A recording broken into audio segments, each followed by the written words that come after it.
Kalau game streamer, sorry, not steamer urusan dapur itu. Iya. Game streamer.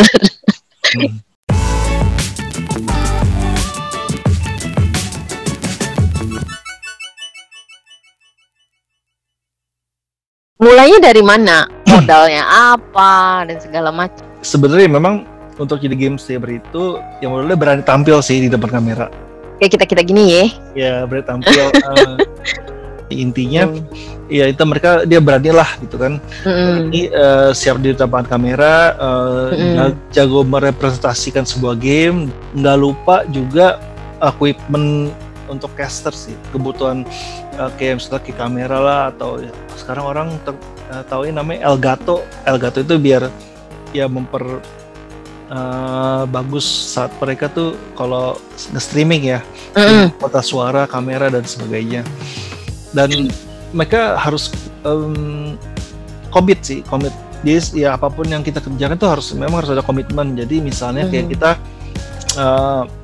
watch the video walaupun viewersnya masih nggak gitu banyak gitu kan, pikirin lagi ide apa yang menarik kira-kira yang bisa buat orang subscribe lebih banyak gitu kan. Kontennya ya. Ya, kayak gitu sih. Itu kalau game streamer, as long as lu modal nekat, modal aku pakai bahasanya modal muka tebel, terus yang pasti harus ngerti gamenya sendiri dong ya. Ya, harus ngerti game sendiri atau ya di bidangnya sih. Contoh misalnya saya tuh pemain Mobile Legends gitu kan, jadi setiap hari streamingnya Mobile Legends gitu kan, dan dia tuh punya skill gitu dan jago, dan orang senang lihatnya, iya nih orang jago ya gitu kan. Jadi setiap kali orang itu live streaming gitu kan, pada nontonin gitu. Atau ada juga dia yang suka nge-review game-game baru. Oke. Ya, jadi kayak upcoming games, kalau ya istilah kayak teaser film lah gitu kan. Kayak upcoming games belum rilis di Indo tapi di Jepang udah rilis gitu kan, atau di China udah rilis. Ya, ini game bagus tuh guys gitu kan. Ada nggak sih kayak misalkan channel untuk dapat berita-berita, kayak misalkan kalau salah satu pilihan sebagai YouTuber buat nge-review game baru gitu. Dia ada download aplikasi, kebanyakan nggak hanya dari Play Store. Kalau Play Store kan kita harus officially rilis kan. Nah, dia ada namanya kayak APK Pure atau Tap namanya. Nah, itu terkenal di China. Nah, jadi mereka ngebantu, ya mereka tuh ngebantu kita untuk menjangkau game yang belum rilis di Play Store regional. Jadi bisa Play Store Indonesia atau Play Store Singapura, Play Store Thailand yang belum ada di sana. Tapi gamenya masih mentah sih, dalam artian masih berbahasa China, atau yang udah bisa bahasa Inggris tapi nggak ada bahasa Indonesia. Oh gitu. Jadi ada aplikasi yang memang wadahnya untuk orang tahu kalau ini game baru yang akan rilis. Iya, game baru, atau bahkan game yang lagi happening yang udah belum rilis di Indonesia, mereka udah bisa akses dan bermain.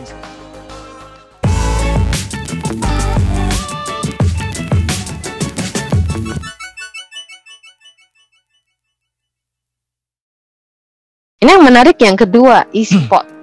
Ada sih beberapa kayak di sini juga suka ngelihat di mall-mall gitu ya, mereka bikin mereka set up kan buat game competition. That is the e-sport ya. Yeah, that's e-sport. That's turnamen, ada turnamen, ada e-sport namanya. Oh, beda turnamen sama e-sport. Jadi gini sih, perbedaan yang namanya sebuah kompetisi dengan e-sport itu sebenarnya hal yang berbeda, walaupun orang Indonesia tuh suka kategori, wih, ini game berkompetisi nih, ini e-sports nih, enggak selalu. Jadi, e-sport itu is like lot more bigger things than just a competition. Jadi kadang sebuah game itu misalnya baru rilis game baru nih, kita berkompetisi deh. Belum tentu itu e-sport, itu hanya it's just a competition with a reward prize, walaupun big ya, it's still just a competition. E-sports is another bigger phase lah. Jadi kayak misalnya udah lebih mendunia. Jadi misalnya dia kuis secara internasional, dalam artian berbagai negara udah mulai sebuah kompetisi, ada seasonnya, ada musimnya, ada pramusimnya, lalu kejuaraan nasional sampai ke tingkat internasional. Nah, itu baru yang namanya e-sports. Ada berapa banyak sih e-sport? Kalau misalkan ada anak-anak muda yang pengen join di e-sport, channelnya kayak apa tuh? itu kita bisa cari tahu sekarang mereka tuh ada wadah ininya channelnya masing-masing. Bahkan di YouTube ada channel beritanya, bahkan untuk mereka update kayak rilis tim kita juara atau tim kita gugur. Oke. So untuk masuk ke e-sport juga ada channelnya ya?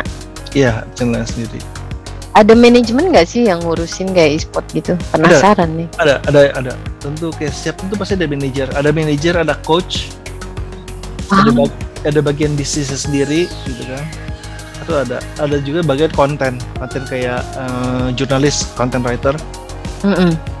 Jadi kayak dia copywriting, buat artikel, terus juga ya pasti ada tim gamernya. Ada pelatihnya juga kayak bola lah gitu kan, ada bagian ada manajernya juga, ada bagian bisnis ya sampai ke CEO gitu sih.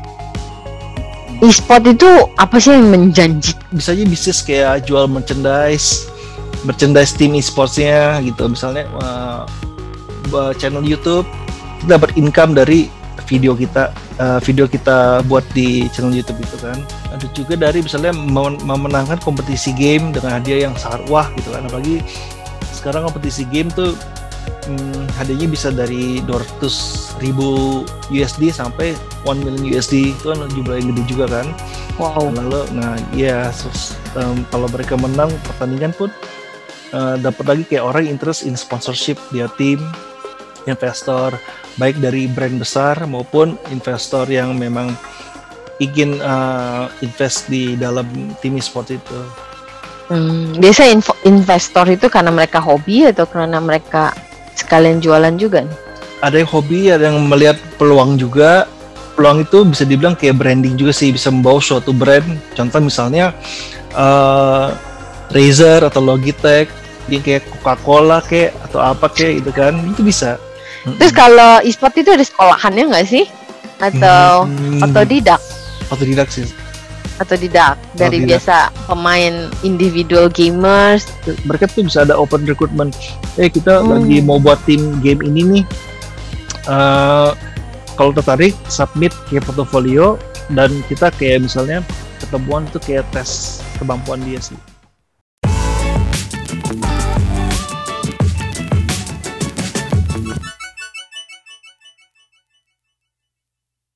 Sekarang kita ngomongin yang ketiga deh. Struktur di company itu kayak apa sih kalau dunia pergamingan?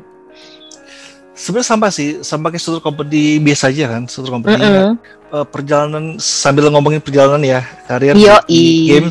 Aku dulu sebenarnya dari admin gitu kan, istilahnya bagian operasional. Bagian admin itu kayak CS lah, customer service, bisa dibilang juga game master gitu kan, jadi ya lebih ke operational product. Nah, ya di situ kita handling komplain user lah, apa walaupun kayak usernya pada marah-marah lah, ngoceh-ngoceh, ya kita harus sabar. Kita ngelatih kesabaran sih sebenarnya. Oke. Nah, dari situ juga ada divisi marketing. Nah, mulai deh berambah kayak coba gimana sih marketing di sebuah game, kita apply juga karena mungkin ada pengalaman di game, udah ngerti kayak gimana. Kita baru ada merambah ke bagian marketing. Nah, maksudnya di dalam Gamecom itu saya sama kayak company lain ya, mau dari startup maupun udah jadi established sebuah company, itu dia ada admin, ada operational, ada yang namanya marketing, ada juga yang namanya HR, ada juga yang namanya business development. Ya, business development, ya sampai kayak ke tim manajemen dan itulah sampai ke CEO gitu. Jadi sebenarnya kalau image orang kamu kerja di dunia game kok main-main ya? Enggak gitu juga. Justru mereka yang kerja di dunia game itu mereka less main, lebih ke misalnya tes game itu ada bug, ada error atau gimana gitu kan. Oke. Jadi bukannya kita kerja di dunia gaming kita main game mulu sih, enggak sih, enggak dulu. Kita bermain game sebenarnya juga untuk lihat ya, cari referensi gimana konten game yang bagus, atau ya referensi juga gimana cara branding yang oke gitu kan. Terus ada fitur-fitur dalam game tertentu yang kita bisa masukin ke kita bisa apply ke game kita gitu sih. Oke. Kayak misalnya kalau saya sendiri kebanyakan kalau kerja di sebuah game ini ya, justru kita nggak main game itu. Iya, hanya sebatas kerja di game itu, ya udah kita sebatas kerja, tapi kita nggak main game itu gitu. Jadi terus yang mainin gamenya siapa? Ada tim kayak Q&A gitu kan. Oke. Ya, Q&A. Okay. Terus juga ada yang ya bagian admin juga bermain gamenya gitu kan. Soalnya nggak bakal sempet kita main game ya. Malah kita lebih sibuk kayak bisnis kedepannya. Oke, ini ada game baru, kita tes, kita product research gitu kan. Ya gitu sih. Game barunya kamu atau game barunya dari kompetitor? Oke. Bahkan game baru kompetitor pun kita harus cek juga sih. Harus jadi kayak spy mata-mata gitu loh. Makanya justru kerja di tempat di industri game justru kita jarang main game, apalagi game lain lah ya. Game perusahaan sendiri aja kadang kita hampir nggak sentuh gitu loh, kecuali kalau memang di divisinya sih. Oke. So Steven, kalau kayak kamu ya, kayak perjalanan hidup kamu sendiri, kamu dari suka main game dulunya kan, terus abis itu pindah ke marketing. Ya. Benar ya? Terus habis dari marketing kemana? Ke bagian business development. Bagian business development. Oke. Business development itu sebenarnya lebih belajar ke networking sih. Networking. Jadi ya bagusnya sih waktu itu pengalaman kenal dengan orang Google, orang Facebook. Wow. Ya, terus kenal sama orang dari brand company lain, bahkan sampai ke Tencent, NetEase. Ya, jadi di situ kan kalau business dev kan namanya lebih ke ya pengembangan bisnis gitu kan. Kita nggak hanya sekedar main game lagi, tapi mencari peluang game apa yang bagus dan kita connect sama mereka, kita negosiasi gitu kan prosesnya. Jadi kita bakal banyak dikasih game, jadi sebulan tuh bisa 10-15 game kita tes. Wah. Iya, dan kita harus review dan research sebuah produk gitu kan. Baik banget. Oke. Ya. Kalau dulu ya, sorry, go ahead. Ya, jadi dari game yang mereka berikan ke kita gitu kan, kita catat jadi insight sebuah produk gimana, dan insight marketingnya di Indonesia gimana, cocok lah sama pasar di Indonesia gitu kan. Dan ada comparison game-game sejenis yang udah rilis di Indonesia. Oke, so kamu tuh lebih kayak ngambil game dari tempat lain terus buat dijual di lokal. Iya. Jadi dari situ juga kita harus tahu culture budaya Indonesia juga sih. Jadi misalnya ini game terlalu vulgar ya. Iya. Ini game terlalu vulgar ya, terlalu sadis gitu kan. Jadi ya juga sih. Jadi tadi yang kalau aku sendiri ngomong publisher game tuh sebenarnya ambil game orang lain ya, game publisher ya. Tapi kalau yang create from zero itu namanya game developer. Iya, jadi developer itu ya mereka yang membuat game, publishing. Jadi satu company bisa sebagai developer sekaligus publisher.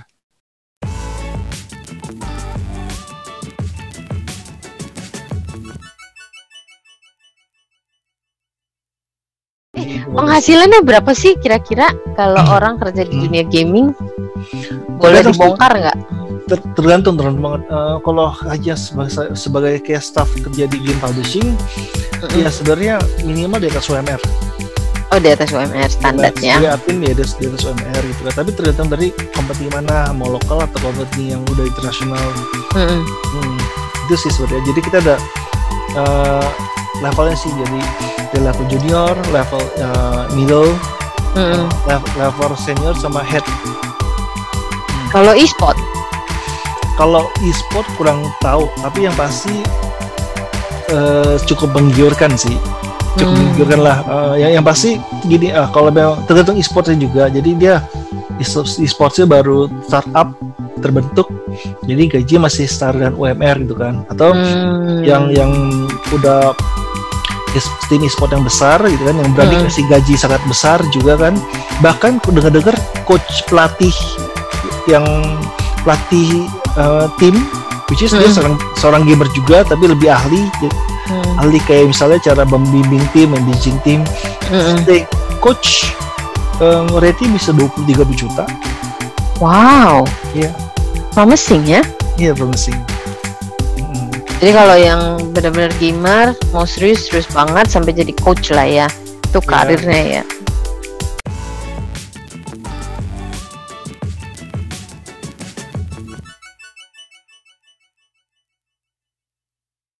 Jadi aku sih ngeliat celahnya ya, kayak misalkan kalau ada anak muda yang jago coding ya, terus mereka mau bikin game, terus mereka bilang, oh gue nggak ada dana buat publish, gue tap on salah satu company.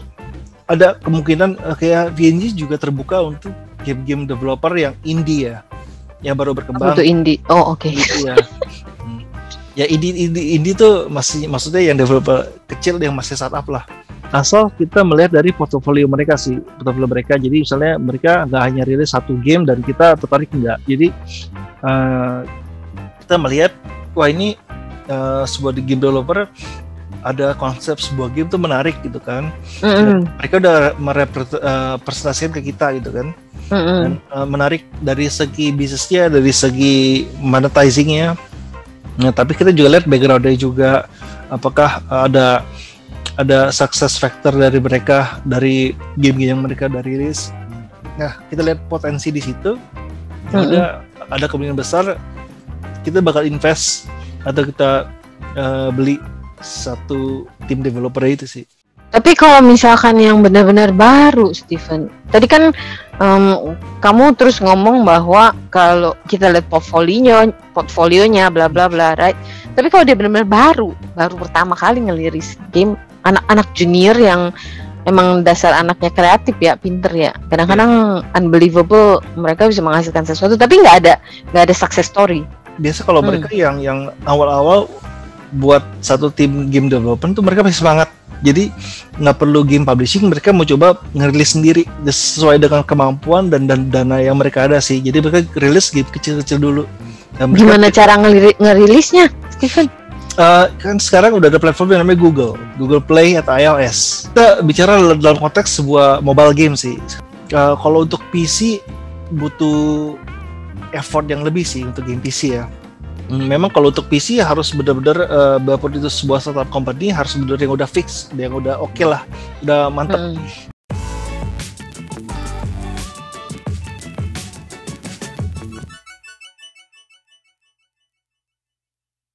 Mobile tuh lebih bebas sih, jadi kita asal apply ke Google, kita ngerti kayak programming kayak Android atau iOS gitu kan, kita bisa apply game-nya ke sana, asal Google oke, ya udah kita bisa rilis. Monetize-nya bukan dari user spending atau purchase, kita bisa monetize dari iklan. Oh, endorse lah. Contoh game paling gampang kayak misalnya emang maksudnya nggak gampang sih, Candy Crush. Candy Crush emang itu sebenarnya kalau kita lihat cara mainnya gampang kan, paling cuma kayak puzzle gitu kan, tapi memang kan butuh programming algoritma yang bagus juga kan, setiap levelnya. Nah, game itu juga selain monetize dari user top up atau purchase, itu juga ada iklan. Jadi misalnya kita lihat iklan 15 detik dapat energi untuk bermain Candy Crush lagi. Jadi dari iklan itu sendiri sih yang dapat income juga. Memang bisa ya dikonekin. Iya. Jadi memang dari industri game, apalagi developer game mobile, memang untuk yang indie yang awal-awal itu disarankan monetize-nya bagus lebih ke ads sih. Ads, karena kan user belum tentu mau top up atau mau purchase, apalagi orang Indonesia kebanyakan ternyata yang non spender. Gitu. Sekali spender yang gratisan ya. Ya, sekali yang spender itu sultan. Ya itu dia. Jadi sebenarnya masih sedikit sih yang mereka mau bermain, mau main gamenya, tapi nggak banyak dari mereka yang mau spend money untuk sebuah game, kecuali itu juga dari game monetization-nya ada yang kita 5.000 perak udah bisa beli sesuatu. Nah itu mungkin masih bisa ya, tapi kalau udah ya misalnya harganya ke $50 atau $100, $10 tuh udah berat lah ya. Kalau di convert mah 100.000 itu mah. Iya, 150.000 kan.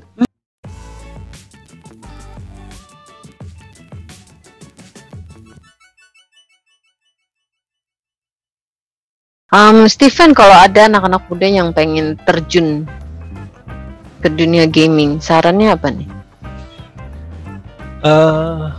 Lebih ke ini sih, passion, ada passion, komitmen, sama disiplin, itu yang paling penting sih. Jadi komitmen terhadap apa yang dilakukan. Jadi misalnya, saya punya passion di game, saya suka banget sesuatu dengan hal yang berhubungan dengan game dan cepat masuknya. Jadi sekilas melihat sebuah game bisa menilai dan paham ini bagus apa enggak gamenya. Itu passion. Yang kedua komitmen itu di industri game itu kan banyak, mau kita dari sebuah live streamer, game streamer, bilangnya endorser, atau bekerja di dunia game, yaitu asal kita komit, ya komit itu bisa dibilang kita berusaha mencapai sebuah target atau dari kerja keras, nggak usah kerja keras juga bisa work smart lah gitu kan. Nah itulah komitmen.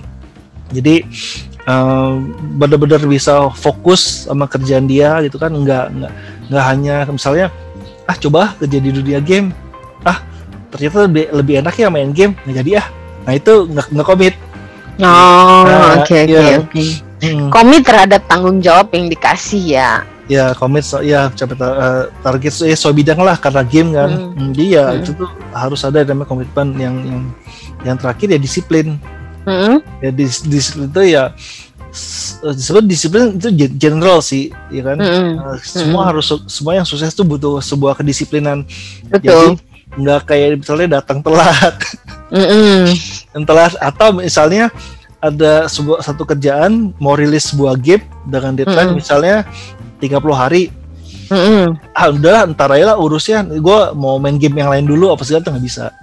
Atau gue pengen liburan dulu ke mana gitu kan, nggak bisa begitu. Nah itu adalah disiplin gitu. Ya tinggal itu aja sih. Sip.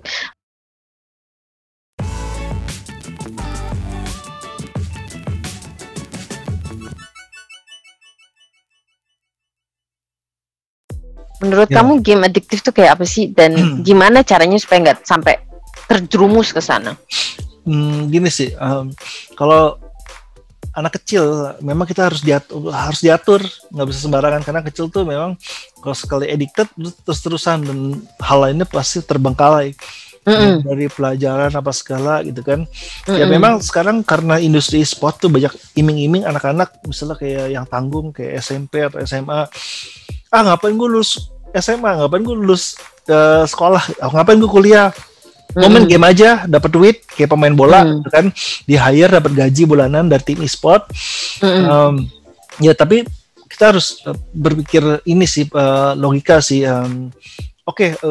Lagi anggaplah kita baru masih kuliah atau masih SMA, tapi udah dilirik oleh sebuah tim yang top tim e-sport gitu kan. Tapi kan lagi setelah karir kita di sini kita mau ngapain gitu loh. Jadi ada pilihan. Ya syukur kalau memang diterima di industri game lain, atau misalnya anggaplah dia di-hire jadi pelatih setelah jadi gamer karena udah ngerti jadi pelatih, it's okay gitu kan. Tapi itu dia tetap ke komitmen kita juga sih. Jadi komitmen, jadi yang penting arahnya itu mesti benar-benar jelas, karena kan istilahnya ini industri yang benar-benar belum fix ya, jadi bukan fix buat masa depan kita gitu loh. Jadi kita mesti pikir nih gitu loh, cari peluang sebaik-banyaknya. Jadi cari peluang sebaik-baiknya. Jadi kita lihat peluang. Ada juga gamer yang memang misalnya dia nggak kuliah tapi gamer, dari gamer dia di-hire oleh tim yang besar, sukses, terkenal, dia buat channel YouTube. Mereka udah channel YouTube ya udah rame, nggak perlu rely sama tim e-sport lagi, dia udah bisa berdiri sendiri, atau bahkan dia bisa ngebangun tim e-sport sendiri. Gitu. Tapi kalau boleh saran ya sebenarnya pendidikan tetap paling utama sih. Utama, karena itu bakal jadi senjata kita kalau kita udah nggak punya apa-apa, ngelamar kerja gitu kan.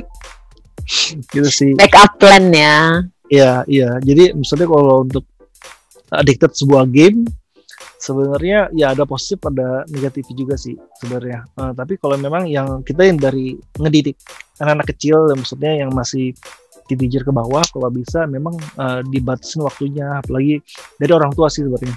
Orang tua. Semakin orang tua melarang anak itu semakin ini ngelawan. Jadi kita ya biasanya bisa begitu, kecuali anak-anak yang nggak ada bermain game, depannya belajar itu beda lagi. Beda cerita ya. So jiwa gamer tuh jiwa yang misalnya kayak fighter. Jadi kamu udah jangan main game lagi, handphonenya mami papa sita gitu kan. Semakin ngelawan dia, makin kabur ke rumah temennya main game gitu kan. Ya lebih baik ya diolah lah dia punya kemampuan gitu kan.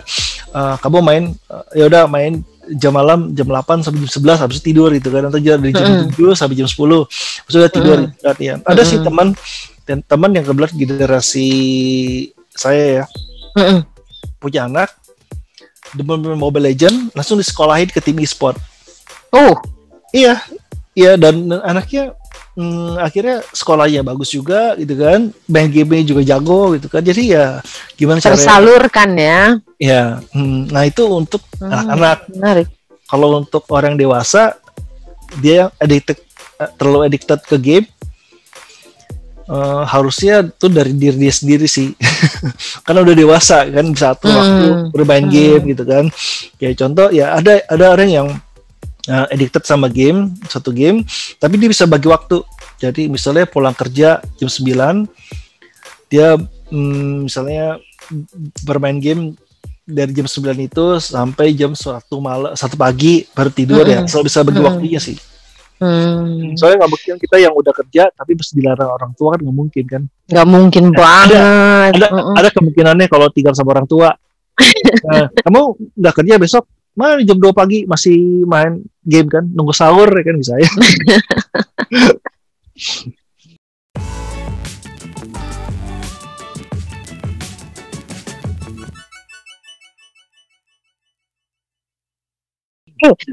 Steven, main game tuh ngabisin duit loh. Tergantung sih kan. Kan kayak misalnya di Indonesia mungkin orangnya cukup pintar sih, kalau bisa ngabisin duit seminimal mungkin daripada buang duit banyak. Makanya di Indonesia tuh lebih banyak non spender daripada yang spendernya. Berdasarkan data analisa kamu ya. Iya, jadi ya kalau memang ada duit lebih dia lebih berani untuk spending di dalam game. Kalau nggak ada punya duit, maksudnya hanya pekerja bisa rata ya, mereka bisa tuh ada budget, bisa budgetin lah kalau mereka bisa budgetin ya. Jadi misalnya ya 10% sumbangin buat main game, saya nabung atau misalnya buat apalah gitu lah. Ya harus bisa atur keuangan sendiri sih. Balik lagi ke orangnya sendiri ya. Iya. Kalau kayak saya sendiri sih sebenarnya walaupun kerja di mobile game gitu kan, kalau saya sendiri lebih prefer main di game konsol kayak PlayStation. Jadi sekali beli gamenya 1 bulan beli 1 kaset misalnya, orang lain udah gitu kan, cukup hemat kan, daripada kita harus top up game, purchase lagi gitu kan. Itu yang online ya? Ya itu yang online. Mobile game juga kayak gitu nggak? Mobile game lebih parah sih sebenarnya. Lebih parah. Ya lebih parah dalam artian kita akan selalu diajak untuk top up purchase game. Purchase item lah, in game item. Soalnya kalau game di kayak PlayStation atau konsol itu kan kita hanya beli kaset udah main gitu kan. Betul. Ya kalau di mobile game kita bakal mau lebih kuat karakternya di top up nih, untuk tempas senjata lah, untuk beli item inilah, bisa sebulan ya kalau nggak dibersihin tuh unlimited, jadi bisa ya habis 60 juta, bisa 100 juta ya kan. Untung buat perusahaannya ya. Ya ngeri ya dengernya kan. Iya. Ya kalau kita sih yang bekerja di game industry cukup bilang terima kasih banyak gitu. Karena kontribusi ke gaji ya.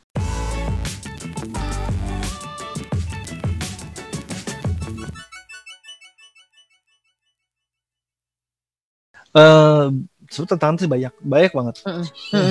Tantangan dari kompetitor lah, terus tantangan dari begitu kita mau rilis sebuah game itu tantangannya besar banget, which is kalau kata bos kita dulu, once in the blue moon. Masih ingat gak? When yang bilang once in the blue moon.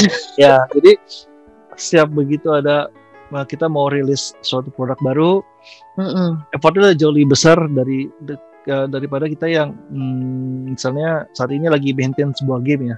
Jadi begitu produk baru mau rilis ya tentu kita dalam artian effort itu mungkin kita lebih lama jam kerjanya, terus lebih harus mencapai suatu target di mana game itu ready. Jadi misalnya dari game localization, terus dari marketing plan.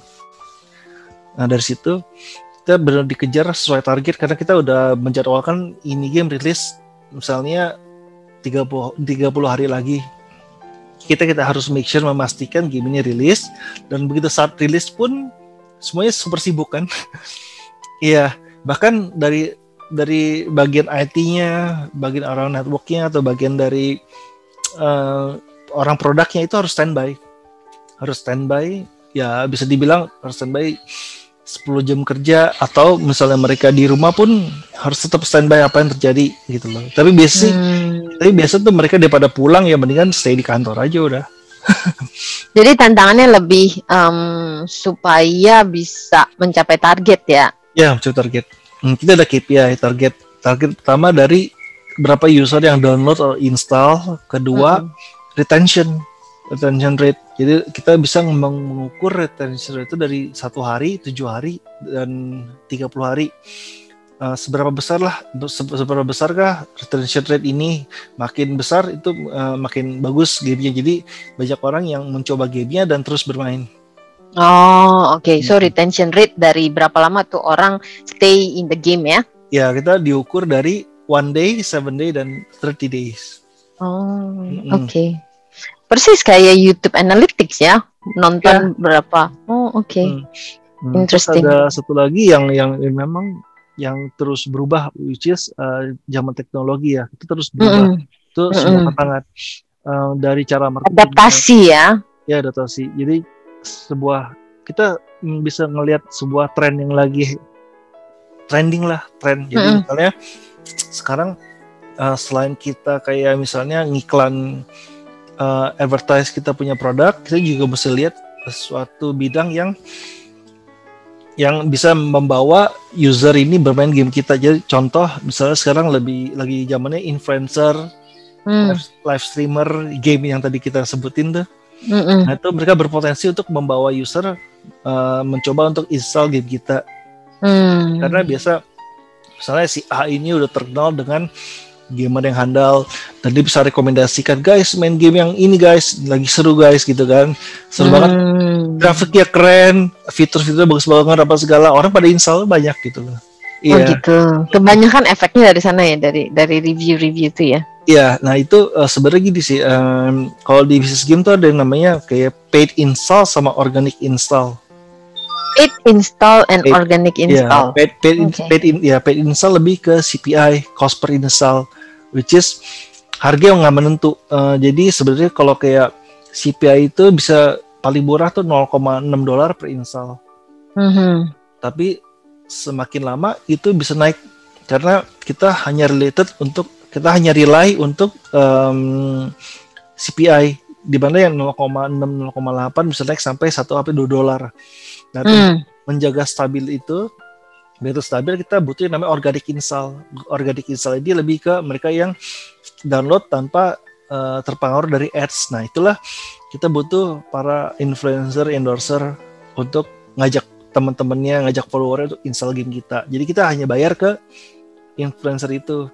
Itulah kita gimana cara dapat organic install. Itu sih. Oh gitu. So usernya dibagi dua ya, paid install and organic install. Ya, usually begitu. Oh, okay. Interesting. Terus